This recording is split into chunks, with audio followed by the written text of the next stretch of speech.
behind the plate and cannot step on the plate or in front of the plate before he receives the baseball. Standard in South Carolina is to at least make Omaha. We even want to win it, but if you can't make Omaha, we all knew this was eventually going to happen. Well, knocking off Pat McAfee, you might knock him off ESPN. We've got an infielder that's been playing primarily third base named KJ Scobie. And Scobie's going to be a dude. I mean, he's going to be a real player. You have passion for the game, and that's you guys could both play for me in that respect.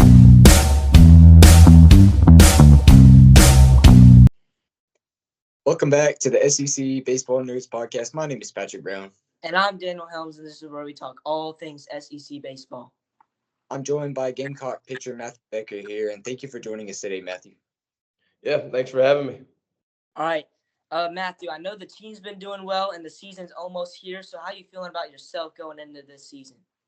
I'm excited, man. A lot of hard work's been put in throughout the fall and this early spring. Everybody seems to be doing really, really well, getting their work done and kind of like staying on track, keeping their head down and stuff. This being my last year, I'm excited, everything just kind of leads up to this, and I'm kind of just playing like it's like every game's my last, and it's a lot of fun. That's great. And how has the pitching rotation as a whole been looking? We look pretty good. We got a lot of guys that everybody throughout the offseason their pitches have gotten way better, all the metrics and all that kind of stuff.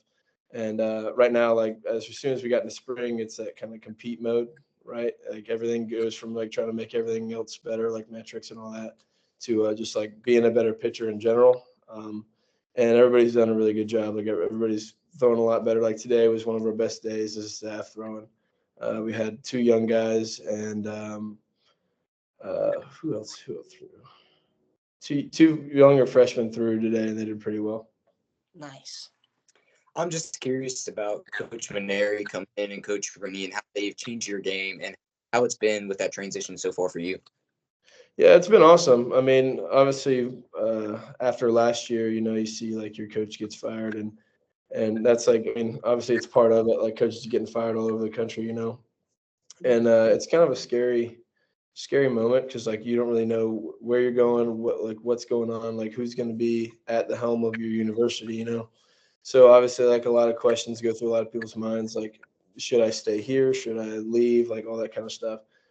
For me, I've never really wanted to leave this place. This is where I've been born and raised and where I'll continue to be. And as soon as Maneri got the job, he called pretty much each and every one of us and let us introduce himself, let us know that hey, he's going to be the guy, and he's looking forward to working with us. So it's been pretty welcoming. He's been pushing us a lot, and I really like it. And nice. And speaking of the coaches, do you have you been keeping in touch with Coach Kingston at all, or not really? Not really. I kind of like to stay out of his way. He's with his new job and everything. We texted a little bit throughout the process of like when he got let go, and just kind of thanking him for everything that he's done and his belief in me and that kind of stuff, and wishing him good luck and him wishing me good luck. That's great. What is your favorite jersey combination to wear? Ooh, all of them, or just like home? All of them. Yeah, any jersey you want. My personal is all backs. I really like the white pants with either the black or the garnet stripe down the side, and then either the black or garnet unis. That's my favorite one too. Yeah, those pants fit the best too. But if I just go or the Yankee grays are like a close second, I think. I'm a Mets fan, so sometimes those ones hurt to see. You don't like them? No, I like the jerseys. I just don't like the Yankees personally. Oh no, I don't like the Yankees either. But the jerseys I like them a lot. Yeah. What role do you see yourself doing this year for just pitching, or maybe like a starter or reliever? What do you think you're going to be doing mostly? Yeah, so we really haven't had that kind of conversation yet. It's more just been, that kind of not really evaluation, but kind of seeing what we got, like where can we place guys together, like what two guys can work well, like back off of each other and stuff. So we really haven't gotten to that point. I'm assuming a little bit of kind of like what I've done in the last 3 years. A little bit of bullpen, a little bit of starting, a little bit of closing, that kind of thing. I'm curious. Your first start against the #1 ranked Texas, the series was tied 1-1. You came in and had 6 innings, 1 run, baseball. How has that start shaped your career and made you who you are today? I think it just kind of gives me a little bit of confidence, you know. Obviously, that being so long ago, it's kind of hard to like pull from it, but it is something that like I've done and accomplished. So you don't obviously want to rest on it and everything. Like you can't just be like you're only cool. Like that's not going to get you anywhere. You know what I mean? But it's something that like I've accomplished, and it's kind of like a thing that's like, hey, I've got it in me. I can do this as long as I just stay consistent with my work. And I think that's been like the key for me this off season, this preseason, that kind of thing. It's just being consistent in everything and not getting complacent with anything. And since that year, you've obviously changed a lot and improved a lot. So, I mean, since over the years, what pitch do you think has improved the most for you? Change up. So I actually Oh, really sucked at throwing a change up pretty much from high school until this summer. I saw a video on Tread about a kick change. I don't have a ball on me right now, but it's pretty much where I have my hands here, like on the ball, like a normal changeup, like if I was holding it like right here, right? And this pointer finger, or not pointer finger, my middle finger is like almost spiked a little bit. So I saw it on Tread, and they were like, you don't have to pronate through it. It's just something you kind of just feel like a fastball. And it's gotten a lot more consistent, a lot more strikes, a lot more swing and misses, and it's been around the zone way more than the other one has. So I've been really, really proud of that. Yeah, I felt you've been doing better on your off-speed pitches, especially last year. Yeah, I threw a lot of curveballs last year, and with the changeup not being a factor, it was kind of hard to just go fastball, curveball with the guys and get through the order a few more times. So, what is your walk-up song this year gonna be? When they call your name, you walk up to the mound. What is gonna be playing? Dude, I don't even know. What's today? February 4th? Yeah, they're due today actually, and I haven't even thought about them. I don't know. I'll probably have to like sweet talk the media people and be like, hey, I need an extension on this thing. Like I'm not really sure what I'm gonna be doing. Bro, I have a recommendation. Yeah, what do you got? Ain't No Love in Oklahoma. If you No, did that, I can't do that. I can't do that. I'm not a big country guy. That'd be my walk-up song. Yeah, I mean, I don't know. I like a lot of like the Latin music that kind of did my freshman year. A little bit of like classic rock, some punk rock, that kind of stuff. But I don't know, man. I might do some like heavy metal this year. I don't know. We'll see. How is the team just shaping up as a whole? Like the scrimmages, I've just been seeing a lot of good news coming out of the scrimmages. I haven't been able to get out to any of them, but I've been seeing a lot of good news. How's the team been shaping up as a whole? Yeah, I think everybody's doing pretty well. The hitting's starting to come along. Like obviously getting used to seeing pitchers, and the pitchers are starting to do a really good job of like just going out there competing, right? Not working on anything. It's time to play, right? But I think we got a lot of depth in various different positions. Obviously, we have like 6 or 8 outfielders, all that can play like now. A lot of the young guys are coming along, especially on the pitching staff. You know, I'm really excited. Great. What pitcher have you seen made the most growth from last year to this year, whether freshman or a transfer or anybody? Pitcher? Yeah.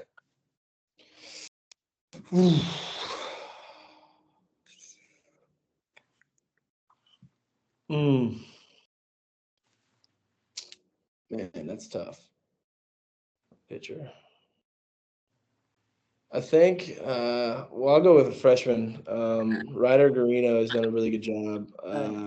Obviously, all the freshmen in there, like first week of fall, it's kind of like nerve wracking. You get a little nervous, a little like not doubt, but like you want to perform at a high level, right? And the moment may not be that big, but it's magnified because it's like your first outing, your first college outing, that kind of thing. Yeah. And he threw today, and I was like, dang, like I was really impressed by like how he'd come along. It's like his maturity level out on the mound, like his presence, like he's not rushing, he's not getting sped up, and I mean that's where a lot of that improvement comes from. Like with our pitching coach, like he's like you can make the metrics better, you can make the velo better, like all that kind of stuff, but it doesn't really matter until you can put it into play in a game. And he's been a really good example of putting it into a game, and he's been doing a really good job. Yeah. Throughout all the years, you probably made a lot of friends on this team. Is there anyone who's like your best friend on the team, or just like a group of guys? A group of guys. I mean, I live with, so the only three guys that are here from my freshman year are me, Talmadge, and Evan Stone. So those are like always going to be like my guys. Like, I mean, I'm with them all the time, obviously at the field and stuff, but like I live with Evan. He's one of my boys. Like we're real close.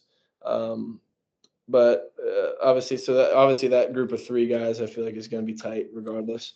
Dylan Eskew is one of my really close friends. He lives with Talmadge, so we're always together. Pat, really good guy.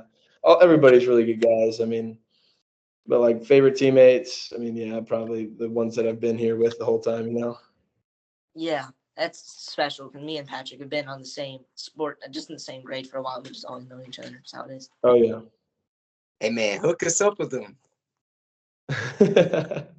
I'll see what I can do. I'll ask them if they're down. Obviously you went to Chapin High School. I mean, we go to Irma, so.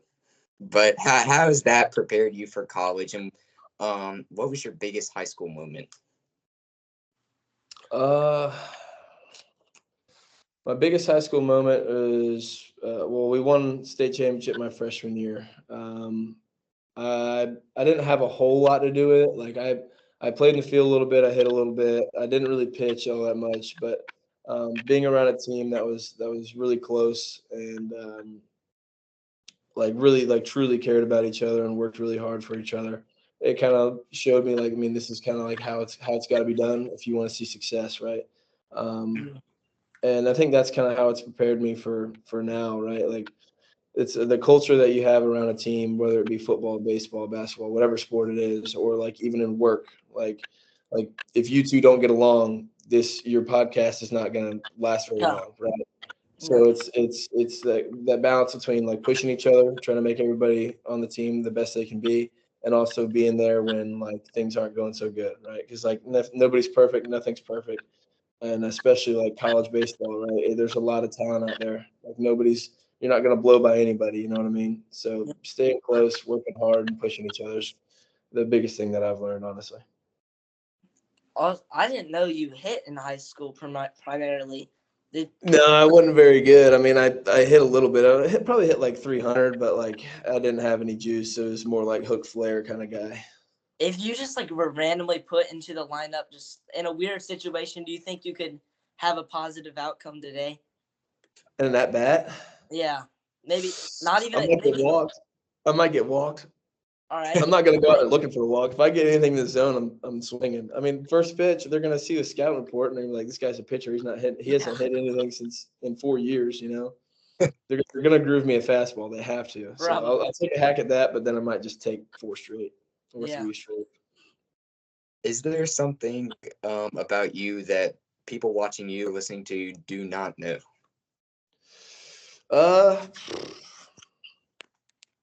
I mean, people might know. Well, I got 2 things. People might know both of them. Well, on my Twitter, I post a little bit about like food. I really like cooking. I think it's really fun. Just kind of mixing everything up, see what's good, see what's not. And with that, like, I mean, I'm a big wine guy. Obviously, y'all aren't of age to drink, but like red wine. Me and my dad, my mom get. Like try a new one like at once a week on like family dinner on Sundays and stuff. But also I'm an avid Call of Duty player. We have like our power rankings in our locker room, and I'm around the top 3 every time we update them. So that's pretty good. Yeah. Yeah. Platinum 1 and ranked. So All right. Is there anything else you would want to talk about? talking about me? Any of them. I'm good. All right. Well, thank you for coming on. It's been a good time. Yeah, of course. Thanks all for having me. Y'all have a good one. All All right, right. appreciate it. I'm Patrick Brown. I'm Daniel Helms, and this is where you learn all things SEC baseball.